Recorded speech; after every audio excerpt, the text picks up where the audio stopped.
Orain dela 2000 urte, Gresia penintsulan eta Egeoko itsasertzean sortu zen. Romatar imperioan ernazimenduan eta beste aro batzuetan influentzia handia urtean. Hiru izan ziren, arkaikoa, klasikoa eta helenismoa. Arkaikoa, Kristo aurreko 8. mendetik 6. mendera arte iraundu egin du. Erregen boterea galtzen dau, eta talde aristokratiko batek botere hartu egiten dau. Kolonizazioak hasi egiten dira. Polisaren kanpoan kolonia bat fundatu zen. Lehenengo polisak agertzen dira. Horietan, garrantzi handienak daukienak, Atenas eta Esparta dira. Klasikoa, Kristo aurreko 480 urtetik 328 urtera iraundu da. Persak Atenas konkistatu nahi eban. Eta horren ondorioz borroka gogor baten aritu ziren borrokatzen. Persia irabazistean, Atenas oparutasun, askatasun eta etapa bat bizi eben. Etapa honetan, Periklesek sistema demokratikoa sustatu egin du. Peloponesoko gerra. Greziaren artean gertatu egin zen, Atenasekoak eta Espartakoen kontra. Atenasekoak irabazi eben. 27 urte borrokatu eta gero, gerrak poliak oso ahul utzi ebazen, eta Filipo de Macedonia polisen boterea hartu egin eban. Helenismo. Alejandro Magno, Filipo bigarrenaren semea, bere aitaren erapen territoriala jarraitu eban. Bakarrik 10 urteetan, Persak inbaditu egin eban, eta imperioa Egeo itsasotik Indiako fronterara arte hedatu egin zen. Bere hildakoan, haren generalak imperio banatu egin eban, eta monarkia helenistikoa sortu ebezan. Azkenengoz, monarkia helenistikoak Erromak konkistatu eben, eta Erromatar imperioa integratu egin ziren. Greziar artearen ezaugarri orokorrak. Antzinako Greziako artean, estilo aldetik 4 arotan banatzen da. Geometrikoa, arkaikoa, klasikoa eta helenisikoa. Aro geometrikoa, Kristo aurretik 1000 inguruan datatzen da. Aurreko 200 urteetan zehar, Greziar arteari buruz gutxi ezagutzen den arren, Kristo aurretik 7. mende estilo arkaikoaren garapen motelaren lekuko izan zen. Irudi, beltz, eko, margolaritza estiloan ikusitakoaren arabera. Medial-gerren hasierak aro arkaikoaren amaiera eta aro klasikoaren hasiera adieraziko da. Alexandro Handiaren erregealdia, Kristo aurretik 326 eta Kristo aurretik 323 arte klasiko eta helenistikoaren arteko banaketa bezala hartzen da.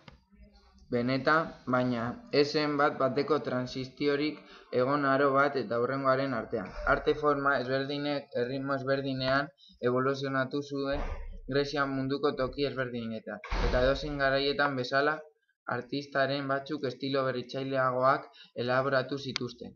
Tokiko tradizio indartsuak, izaera kontserbadoreak eta gurtza religiosoaren eskakizunak historialariei arte lanen jatorria topatzea ahal bidatzen zaie, baita desplazatutakoa ere.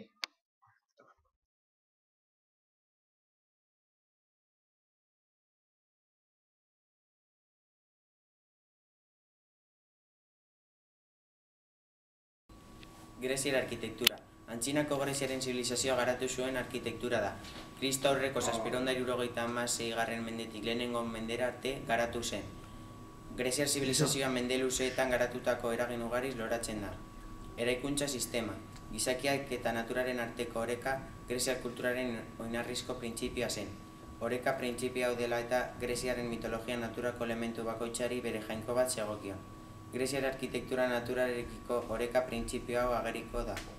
Natura bezain gutxien eraldatzen saiatuz. Harria, adreilua, egurra eta marmola erabiltzen zen eraikitzeko.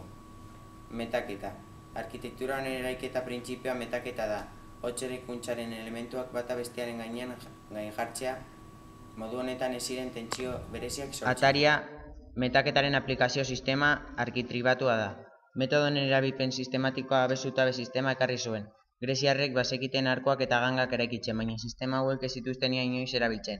Estalkiak. Bi motako estalkiak erabiltzen zituzten. Herri arkitekturan estalki lauak erabiltzen zituzten, klima lehorra zelako. Tenploen estalkiak ordea bisurikoak ziren. Greziarren metaketa printzipioa mantendu arkoak eraikitzeko bide berezi bat topatu zuten. Arku izuna hain zuzen. Horrela ateburu txikiagoa erabili daiteke egitura osatzeko. Sistemanen eratorriak dira ganga izuna eta kupula izuna. Ateburuekin deskarga triangula asmatu zuten. Zutabei begiratuz, gerora erromatarrik berrartuko zituztenak 3 mota berizten dira, dorikoa, jonikoa eta korintioa. Dorikoa, zutabe sendoak dira, ez dute arroinik eta kapitelaren osagaiak abakoa eta ekinoa dira, eta ez dauka apainketarik. Jonikoa, zutabeak lerdenagoak dira, eta ez dira pisutsuak. Kapitelaren ezaugarri nagusiak kiribilak dira. Ekinoak apaindura obalez hornitu ohi da. Batzuetan erliebe apaingarriak agertu aldira. Korintioa.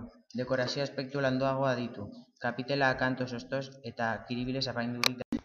Santutegi aipagarrienak Atenaseko Akropolia eta Olinpiako santutegia dira. Atenaseko Akropolia aro klasikoko ondaririk garrantzitsuena da. Perikles politikari ospetsuaren aginduz eraiki zen.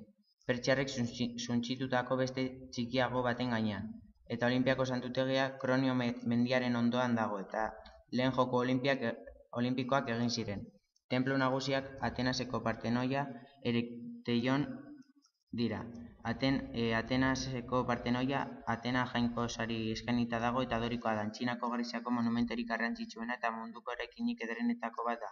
Pertsiarrek Kristaurreko 480 eta 479 urtean suntsitutako eraikin baten gainean dago, eta Erekteion Atenaseko Akropolian kokatuta dago, eta oso itxura dotorea eta ezohikoa dauka. Erekteo lehenengoa errege agurtzeko tenplua baitzen, eta batzuen ustez inguruan lurperatuta dago, eta eraikuntza publiko garrantzitsuenak antzokia eta palestra dira.